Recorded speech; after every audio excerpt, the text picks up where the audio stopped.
Welcome to the Health Fix podcast, where health junkies get their weekly fix of tips, tools, and techniques to have limitless energy, sharp minds, and fit physiques for life. Hey health junkies, on this episode of the Health Fix podcast, I'm interviewing Jeniji Lake. He is an inner transformation guide and the pioneering visionary behind the iHelp Academy and the emerging cognitive awareness specialist and advisor field. What does he do? He helps folks find solutions for the issues that they're dealing with. Now, how does he do that? He helps them change the way they think. So, on this episode, we're going to be talking about, is what's in your brain really real? Is your brain telling you lies, or the thoughts that you think lies about yourself? Have you connected emotions and given a meaning to certain things, but really are they telling you who you are in this world? So, as we get in this podcast, I want you to think about how you can just lose your mind in a good way and recreate your own reality based on what you'd like to think about yourself and your health and your overall wellness. So it's a thought-provocative podcast, to say the least. So I invite you to sit down, relax, and lose your mind with Jeniji and I. All right, let's get into the podcast.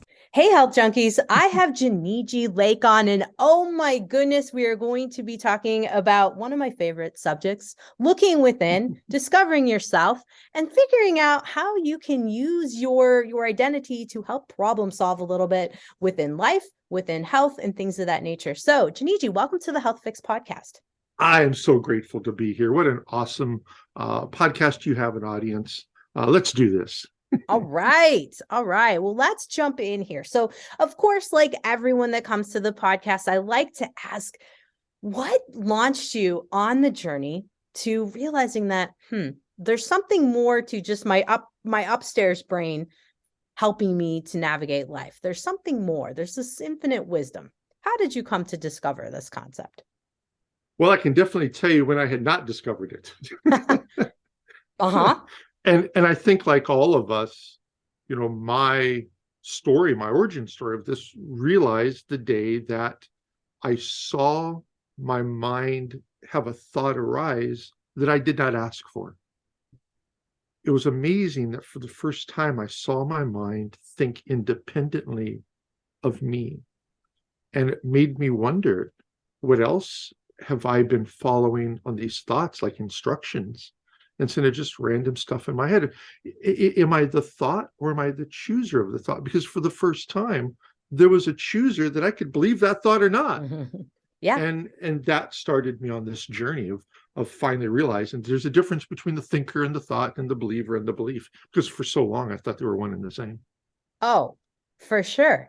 And I think some days I really have to battle with myself to realize that, wait a minute, my thoughts are just thoughts. My emotions are just emotions. And like you said, the thinker, the thought, it's wild, isn't it? Well, what's wonderful is that we have this automatic us that we've lived for so long. I mean, when you really think about it, right now, there's pressure of our shirt on our shoulders. And for those who weren't paying attention to it right then, where did that signal go? It became unconscious. And so if something that's happening right now on me can become unconscious to us, it made me wonder, what else has become unconscious? My ability for emotional control, has that become unconscious to me? And it had. My ability for rationality and logic and wisdom and not being caught up in emotions, it had, because what was popping up in my mind was not the fact that I have logic and wisdom and rationality. Instead, it was life sucks and it's Monday. So unless the stuff popping up tells me not to pay attention to what's popping up, then I need to have another aspect of me to know the difference between the two. And one of the lessons, one of the great stories, is when I understood the 88 words. And the 88 words go something like this. You'll never have a thought tell you it's irrational. So since we'll never have a thought tell us that it's irrational, then how do we know most of the time we only know after we act on it. So most of the time we're learning in hindsight. But through awareness, I can see the thought pop up and choose whether or not to act on it. Now I'm operating in insight. I'm acting before I act on it instead of afterwards. So I don't have a mess to clean up because my automatic is just automatically talking and automatically doing. And so when we really are able to understand this functional mind, not we've been taught about it, that we've been taught to think about ourselves, but truly understand the firstborn, who we really are, our true selves, and not this function-based content me that believes I am this and I'm all that in a bag of chips on a good day. But at the same time, it's also telling me that life sucks and I should be depressed and that I shouldn't try, I should give up. And I've been down that road too. And all I had to do is really understand the difference between the me that I am, the you that you really are, the you that we all are, the firstborn, and then how I became this content-based me, this thinking me, the belief-based me. And what a difference it makes. It's an instant solution, because once we're aware of it, we're not in it. That's the beauty of awareness. When I'm aware of the thought, then I can choose it. When I'm not aware of it, I'm just acting on it. And so the gift here is bring the awareness, like the pressure of our shirt on our shoulders. A lot of our gifts, a lot of our original talents and abilities are unconscious to us. We weren't born broken. We were born into ideas and beliefs that helped put us asleep, for lack of a way of putting it. And it's just incredible what happens when people wake up to that.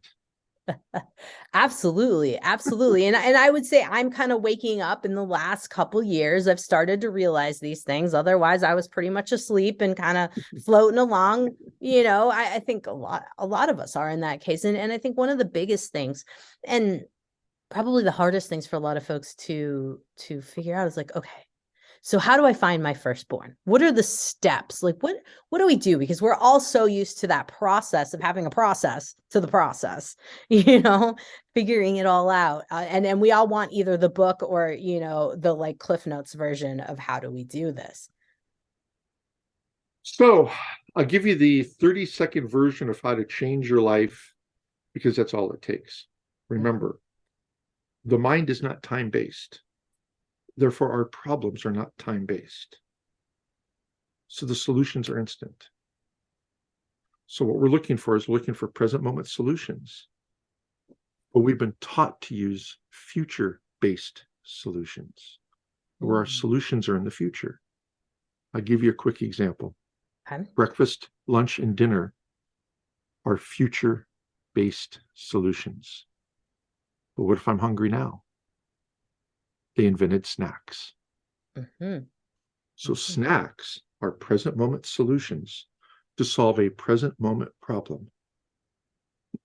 And dinner and breakfast and lunch are future-based solutions to solve future-based problems. Now, how does that look like with us? Here we go.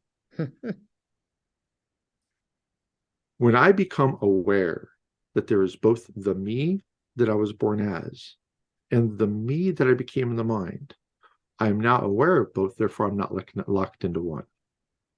So whatever I was locked into on the thoughts and beliefs, I'm now out of.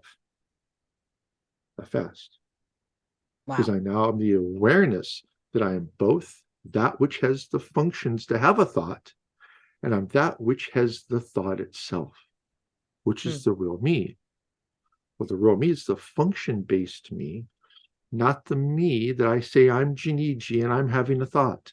That's the content version us. And here's why it's been so difficult to know the difference between the two. It's hard. It's hard. Well, you know, it's not, and I'll tell you why. Okay, help us, because I think a lot of people still struggle, myself included. Have you ever had the coffee inside your cup tell the cup that it's broken? Have you ever had the coffee, the content of the cup, tell the cup that it's broken? Not that I'm crazy aware. if it did. Yeah, I don't think that's possible. Yet, as a human being, We've been taught to take the content in our mind to tell us to change us. Mm-hmm. Mm-hmm. So the content in our mind, like the coffee in the cup, is now telling the cup who to be. The content in the mind is telling us who to be. Mm. How? How could that possibly, how could a belief tell what's real, what is? How could the authentic be told by what isn't who it is? This is the illusion of the ego. This is the illusion of the mind that it can pretend all it can, that it's actually doing something. It's actually solving problems. It's actually suffering from something when it's not. Mm-hmm. The human mind is the only thing I've ever found, and I've been doing this for 18 years. I've worked with people from 26 different countries all over the world. And the human mind is the only thing I've ever found capable of being taught to tell itself it's broken. And when the human mind can be taught to tell itself it's broken, it can then be taught to tell itself there is no solution, no cure. Mm-hmm. And we go through our entire lives underneath the influence of these entire thoughts and beliefs that are taking us away from who we truly are. And the biggest issue is that we are literally trying to solve our problems still using thought. Instead, we have to go beyond thought. Our solutions are beyond our thoughts because our solutions aren't thought-based. You know, when we were a child, the firstborn automatically understood it was here. It was aware it was here. Okay. And then it's learning how to use the body, going after that rattle. And it gets it, right? It didn't know its name. It's literally learning. The firstborn, the function-based you, the spiritual function-based you is alive and well. It has been from the beginning. Has been from the beginning. Because I already know how to laugh. I already have the ability, the function of intelligence. The function of, through awareness and observation, not through thought, not through reading, not being taught, but through simple observation, the function of observation, learning how to walk because others are, crawling, learning how to use a spoon, all of this. And the baby, the child, doesn't even know that Mondays suck. Until they hear the parents.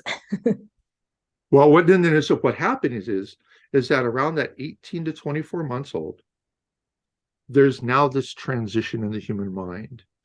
There's now an us, because we go from a single we. There's just one, right? I mean, when we're born, we're actually a reflection of that which we truly are, one. There's no other. In the baby's mind, there is no me and you. There is no separation between me and you. There's no content. There's no label. It's one. Then around 18 to 24 months old, something magically happens, and the baby looks in the mirror, and all of a sudden, it's its nose in the mirror. Its nose. I've been doing this a long time. Then they get around 3 years old, and it's called psychology of mind, where the child now learns that the other individual has a mind of their own, that they have a thought that just crayons in the box, but little Johnny might think there's something different in the box. So then there's psychology of mind that comes online. And the problem with all of us, and it's not bad, there's no wrong, is that we were born into belief systems already in progress, the stuff our parents, our grandparents. What I'm talking about here is ancient wisdom. It's been missing from our lives. It's the solutions that we've been looking for, and it's not in our day-to-day conversations. And so what's the solution? Stop. Stop. S-T-O-P. Because you'll never know who you are still underneath the influence of who you think you are. You'll never find freedom through the mind, and you must transcend it. It must go beyond. We have to go beyond what we're thinking. We have to go beyond what we're under the influence of. We have to go beyond our memories. We have to go beyond our emotions. There is a world beyond that called us, our true nature. Because if all I have is this library to solve problems from, then we're screwed. Because if all I am is this ego, if all I am is this content-based identity, and that's all I have to work with. And what that means is I have an automatic. Somebody says, hey, would you like pizza or your beer with your pizza? Sure, automatic. Somebody comes up to you at the department store and says, "Can I help you?" And someone says automatically, "No, thanks, I'm just browsing." Right? So we go through life on our automatics, and they're justified by us because we taught ourselves to do that. And it's automatic. And then we have the part of us that constantly chooses from choices previously chosen. And that's who we think we are. That's our comfort zone, our ideas, our beliefs. And so we're either on automatic or we're choosing from choices previously chosen, which means nothing new ever happens. Okay. On repeat, repeating the same behaviors. I can see where this is going. Okay. And if that's who we are, then there's no solution for the automatic. Yet we didn't have that automatic to begin with. And there's no solution for living by the content, even though we weren't born with that content. So stop, S-T-O-P, is the only spiritual solution there has ever been. Because you cannot find the truth of who you are by still trying to find it through thought, by still trying to find it through the false identity. And the easiest way to stop, do you know that the heartbeat behind the eyes is slightly off in timing than that same heartbeat on your ankle? Technically, yes. No, not technically. Based on time. You can experience that. Yes. Okay. Now, what happens when the mind is focused on what is, the thoughts subside. This is the firstborn. It's the truth of who we are. It's the presence, us. It's the us that experience wonder and awe, joy, inner peace. It's the us that we are. It's the baby laughing before oh, it's a joke and I know why. It's the us that we are. And the moment we stop, truly stop. This is why yoga and meditation, although the version of yoga and meditation in the United States is not yoga and meditation. It's not the transcendence teaching that it was many, many years ago. And so by stopping, understanding the true essence of stop, you realize that there is nothing between you and the truth of who you are. Nothing. Zero. Okay. There can't be if you were born that way. See, our functions don't change. They don't. It's crazy. I get so many people talk about how they're having difficulty with anger, and they talk, well, what are you having difficulty with? Well, this person made me angry. They did this, and that person made me angry here. And I said, whoa, whoa, whoa. You don't have an anger problem. Nobody has an emotional problem. Nobody. Because the body was designed for millions of years to have these emotions. And we only experienced the emotion originally once. It's the same emotion. Every time we've been angry, it's the same chemical emotion in the body. What changes is the subject or object we're mad at. Depression, it's the same chemical. It's the same one every time. How do we have an anger problem when the body has been designed to have that emotion and that you only experience it once originally, and after that, it's always a repeat? How can that be a problem? Unless in the mind, we've been taught that it's a problem. We've been taught you're going to act this way to act it out, and you're going to act that way to try to solve it, and you're going to need to take this, you're going to need to go to anger management classes, and the truth is that that's a crock of bull. You don't have an anger problem. There's nothing wrong with the emotions. What we have is an identity problem, not recognizing the original event happens out here. And then it goes inside and we translate it into, we turn it into meaning. Anger doesn't happen out here. It happens after we translate it based on our content. Depression does not happen out here. The event might be, but two people can go through the same event, come out of it differently. It can't be the event. It must be the individual within themselves. It's the I am. It's our false identity. Because anyone else could go through it and they wouldn't have a problem. Somebody else goes through it and it's a different problem. And this is the key when I came across this years ago of understanding to stop treating people as folk stop treating them as their content identity, because there'll be no solution that way. None. Because we'll have to work on mom for 10 years. And we'll have to work on dad for 2 years. We'll have to work on what happened, when you were 5 for another couple of years. And the fact is that none of that is happening now. It's in memory, and it's the false identity using it to suffer over. And the firstborn sitting is going, now, now, now. Because in truth, we're a now-year-old.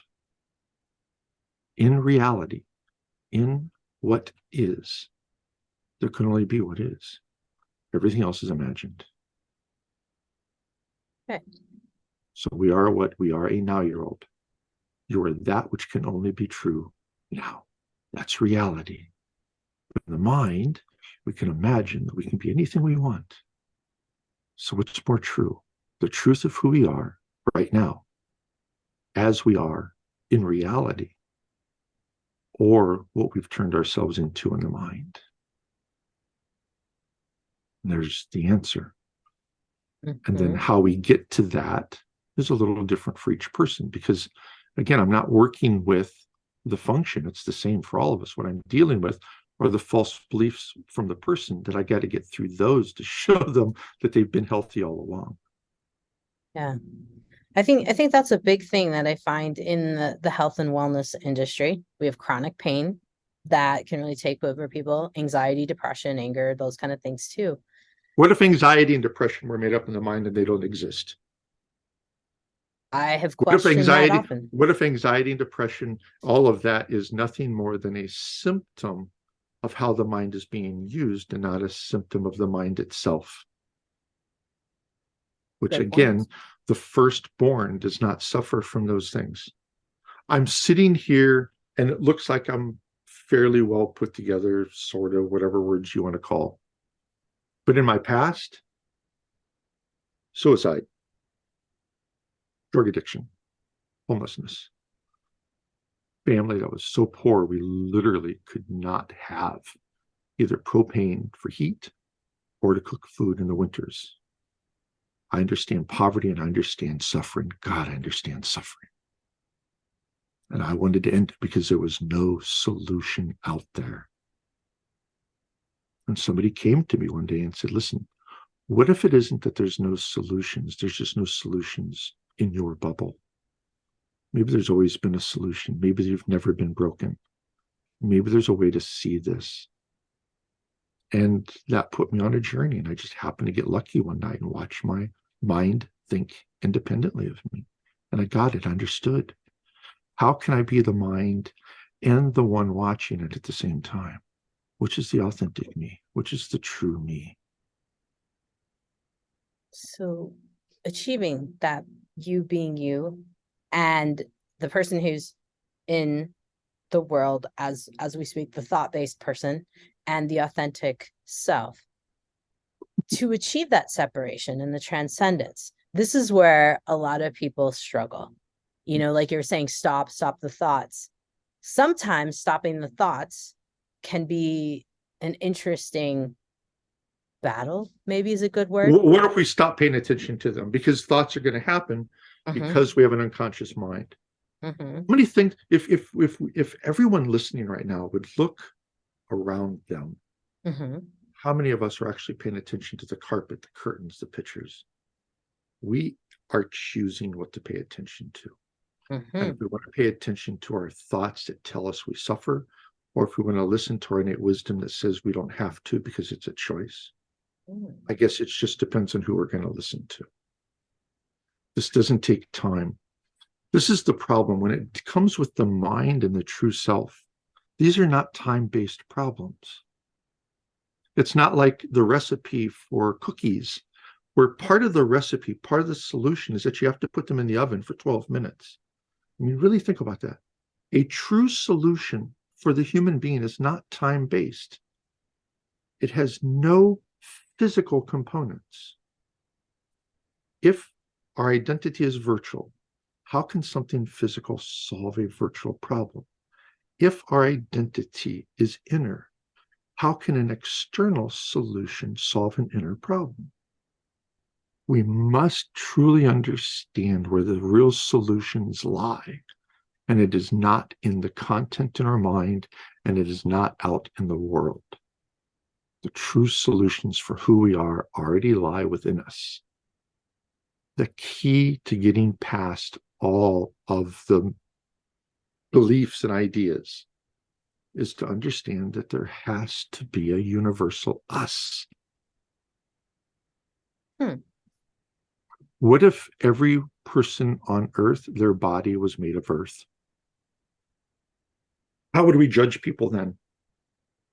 And it appears that every human being on earth is made of earth. It's a just different pile of it.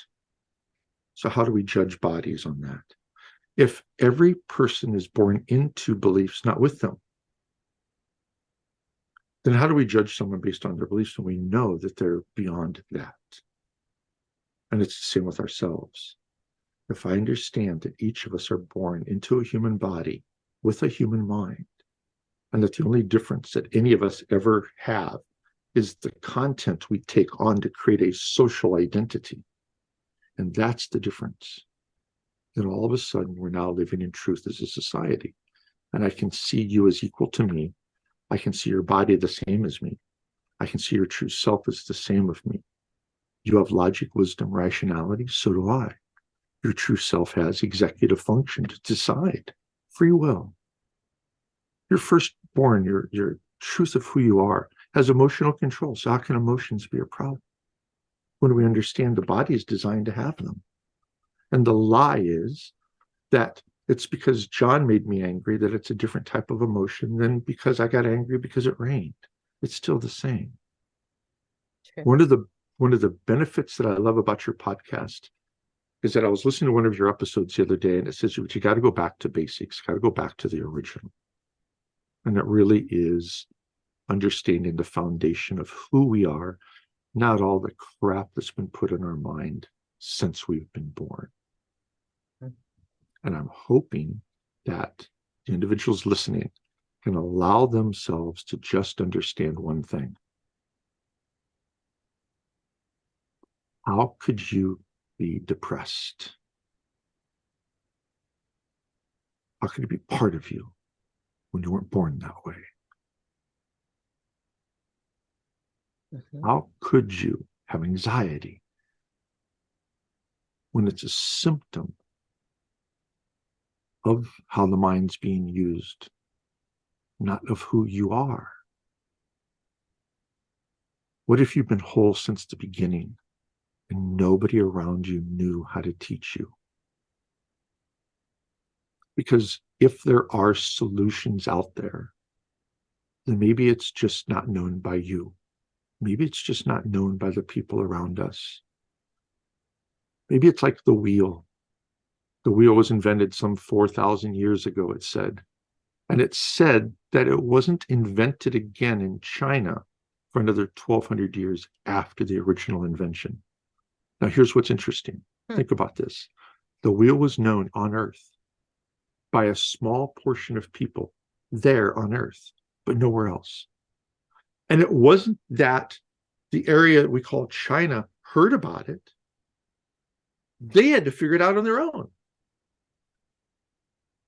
And insight is beyond human knowledge, current knowledge, and beyond current use. The insight of a wheel is beyond what we knew at the time and beyond current use. And why can't we find solutions in our life? Because we're trying to use the content already in the mind to solve the problem, when the real solution is beyond that. Like the wheel. Somewhere else on Earth are solutions that we just don't know about. And that's why I've spent the last 18 years talking to people from all over the world, putting this program together. So I can come back and give and share solutions that we just never knew. I was born in the Midwest back in early 60s. And let me tell you, that was a very interesting time and place to live. The belief systems are quite different than how we live today. Yeah. So if I was that, how could I be this today?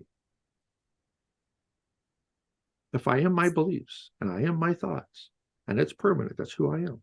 How can I be this way today then if that's permanent? Mm-hmm. We must be something beyond that. Have to be beyond that. And that's what we do here. We show people beyond. And that's what I'm offering today for your amazing audience today, is the gift of coming back home inside. Stop. Stop long enough and watch thoughts happen. Watch it come and go, and you do nothing. Thoughts would just come and go. The pop-up ones. The song in your head, it'll end eventually. You could just literally sit there and wait for it to go away and do nothing. That emotion we're feeling, we're taught to run from it, act it out. What if we just allowed it to be a sensation in the body and just allowed it to arise and subside, seeing nothing needs to be done? Watching the mind go, about it, and watch the body go, and you're sitting there just observing it happen. No different than going into the room, into the kitchen, and 2 seconds later forgetting why you went in there. The thought rose and subsided. The emotion rose and subsided. And when you can understand and really experience who you are, and you cannot be moved by the rising and subsiding of thoughts and emotions, who do you think witnessed that? Which is the us that we've been looking for this whole time. The one that can choose to act on that emotion or not. The one that can choose to act on that thought. Because we're so busy being the auto response to the thought. We've not been taught to take the time to watch it come and go. We have to do nothing about it. So if I can have memories that we used to call PTSD come and go, and the sensations come and go, and have to do nothing about it, because it's not me. It's like I go into the library. I'm not the books. I go to my memories. I'm not the memories. It's just content there I draw from. So if I'm a now-year-old, which seems to be the truth of it, and I witness thoughts and emotions arise and witness them subside and, just come and go for the first time in my life, I'm what? I'm home. I'm the observer of what happens inside, not the one on the hook, automatically reacting to them. And then we get to go through the teeter-totter phase of home, on the hook, home, on the hook, home, more, on the hook, home, until that automatic is now home instead of on the hook. Now the content in the mind matches the truth of who we are, not who we've been taught to become. Now, the human being, through their true selves and through their content identity, can now live as how they choose to live, not how their mind was automatically taught to live. Fascinating in many realms. Yes. And it's the solution. It truly is. It makes me wonder, because I've been working with this a little bit for some time now, not being reactive to thoughts, emotions. I've went down the route of kind of exploring emotions and going, why am I feeling frustrated right now? What is it, that's triggering it? So let me see if I'm thinking about this correctly, because a lot of folks will talk about exploring your emotions and how they have you feel. You're saying that's a waste of time. That's a waste of time. Yes. That's what I was wondering, if you were going Go straight to choice. Go straight to choice. Okay. Because whatever it is that you're going to think about, those thoughts and emotions are from the content that you've been taught to think about those thoughts and emotions. So stop long enough to see this for ourselves and realize that probably 99% of the average human being, maybe 98.9% of everything in their mind, they didn't put there purposefully. TV, radio, beliefs, newspaper. So what are we drawing from? Are we actually drawing from the content that we put there? Are we drawing from content up there that most of it's random stuff? Wow. So I'd like to choose. I'd like to actually know that it's my experience. I'm not reliving someone else's. I'm not reliving someone else saying that they're helpless when I can find that I'm not. And the Mm-hmm. moment I can find I'm not, I can help them. I mean, that's really what this is, right? I mean, it's the truth of who we are, living functionally as what we're capable of doing and being, and on the side, picking up a mental identity so we can live in the society that we're in. Mm-hmm.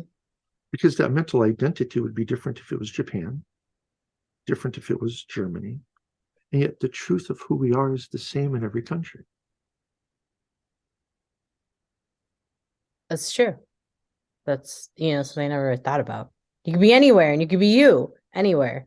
Yes. Doesn't matter. So when all of a sudden I'm who I am, I'm not the folk, right? The folk being the ideas and the culture and the beliefs of that time. And that's what it is of that time. You go back 100 years to be different thoughts and beliefs about things. Mm-hmm. And so we only believe we are this because we're in it now. We're looking around saying everyone's believing this, so it must be true. And it's not. So I encourage everyone to remember who they are before the lostness took place. And then understand that the people around you may not understand this yet either. And with love and compassion, true love of understanding that that's me over there suffering. That's me over there that can still suffer. They just might not know how to come back home inside yet to stop suffering when it happens. Mm-hmm. And I'm sorry it took this long for this bubble of knowledge to get to who's listening. It took 45 years for me. My mom didn't make it. My brother didn't make it. A lot of people haven't. Mm-hmm. And yet the solution is only a 4-letter word. It might take a minute to understand that. But stop is truly, how do we know who we're still under the influence of who we're not? We have to have a different way of seeing it.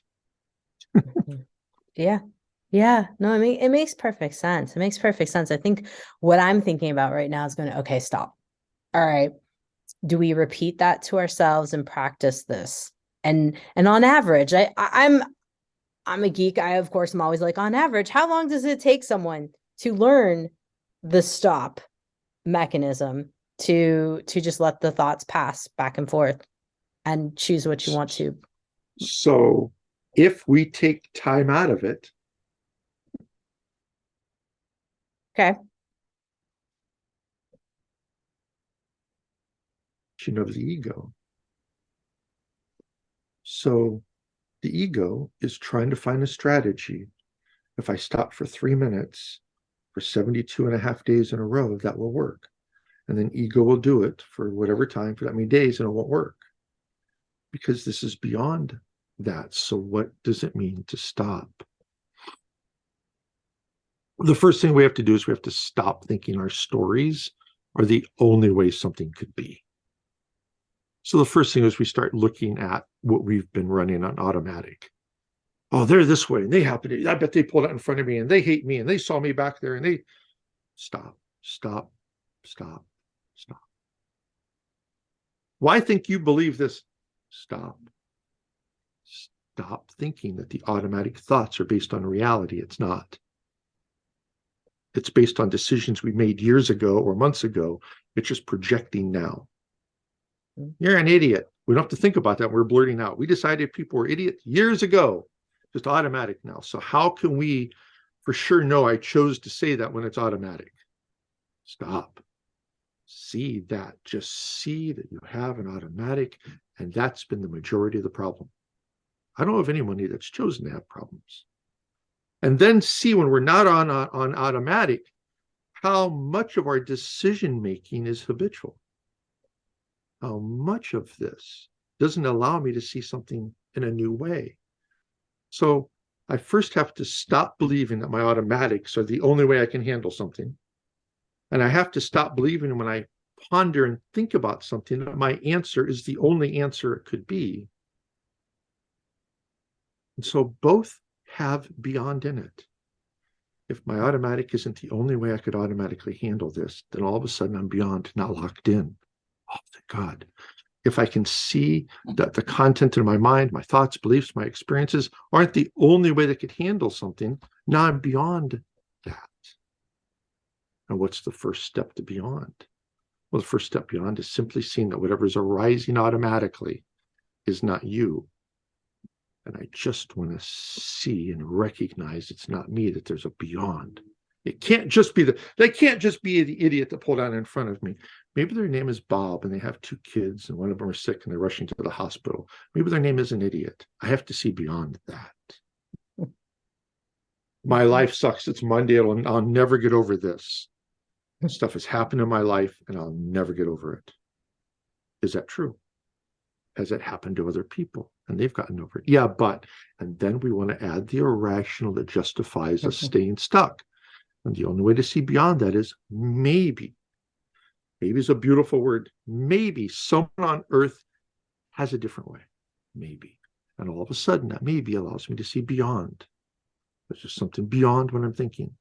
And so this is the first part of all of it. It's getting used to beyond. Because when we're in it, it's just that way. There is no beyond. Right. So the moment I can see that there's something beyond, I'm not stuck in it anymore. Yeah. Oh, you're an idiot. Well, there might be other things. Other people might not think you're an idiot. They might think you're an asshole. But at the same time, they might love you too. So then there's this people think this people think this, people think this. So who are you really? Well, they're the firstborn minus all of the opinions and things people add, and we're no different. If we were to stop thinking about us and just experience us, then we'd stop telling ourselves we're broken. We stop telling ourselves we have problems. We stop telling ourselves that we'll never get over something. And that's part of the beyond too. We get to see that we can actually have the life of our choice instead of the one that our mind was automatically taught to give us. What a gift. Yeah. It's huge. It's huge to come to that realization and find your true self and that, it's nothing like what you thought. No, there were not angels. There weren't angels. There wasn't a party. It was inner peace and freedom, and I got my life back. Holy crap. Now, Jeniji, tell us how folks can learn this from you and how they can find these transformative solutions and things of that nature. Because I mean, like we talked before, we used to hit record. As a doctor, obviously my job is to find solutions for folks when it comes to their health. But a lot of times I am looking at, the internal and guiding folks towards folks that can help them. So let's talk about Insighten. Let's talk about your iHelp Academy. Give us the scoop. So, guys, we're all helpers. We're helping ourselves to learn how to have a better life. We're helping ourselves learn how to overcome something or to do something we may never have known how to overcome or to do. And then we're also helping other people. And I learned that whatever I've learned to help me with, I can help others with, because then it's just a matter of direction. Mm-hmm. But I can't help someone with something I can't help myself with, because then it's just theory. So I wanted to make sure that I put together a program that had no theory, that it was directly experiential, because I don't want anyone to believe me. I want them to experience it directly for themselves.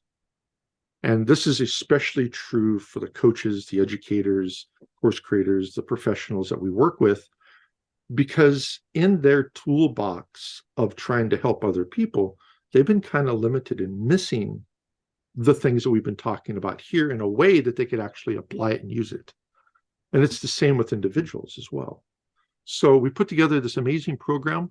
You can go to helpinghappyhelpers.com, helpinghappyhelpers.com.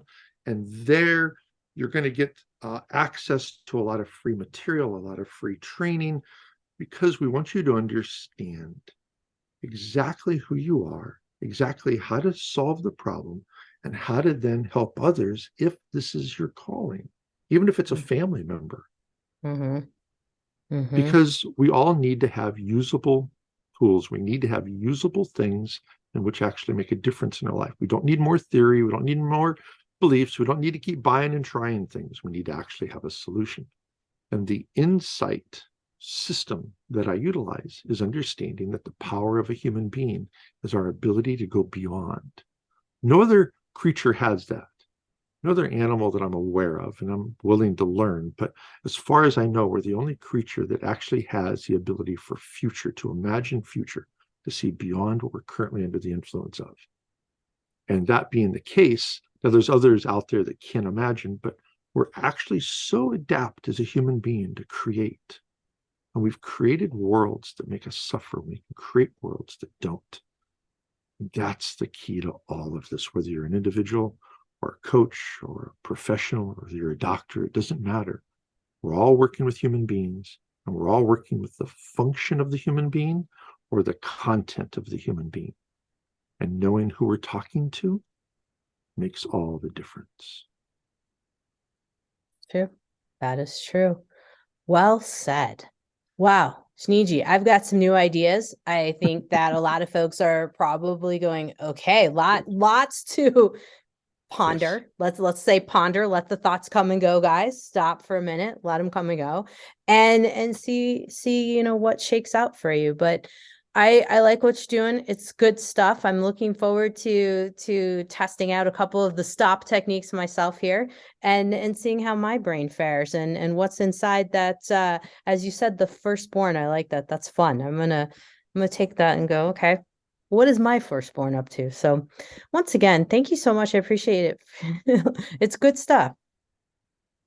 Oh, Jenny, I'm grateful. I am still learning. I mean, I've been doing this for 18 years, and every day something new, another way to present this, an easier way to teach it presents itself. So we're always updating, because that's the key to all of this, to make it as easy and simple as possible, because it's not hard to be a tree when you're a tree. But if you're a tree that's been taught to act like a bush, it's a bee. Well said. Well said. That's awesome. Thanks again.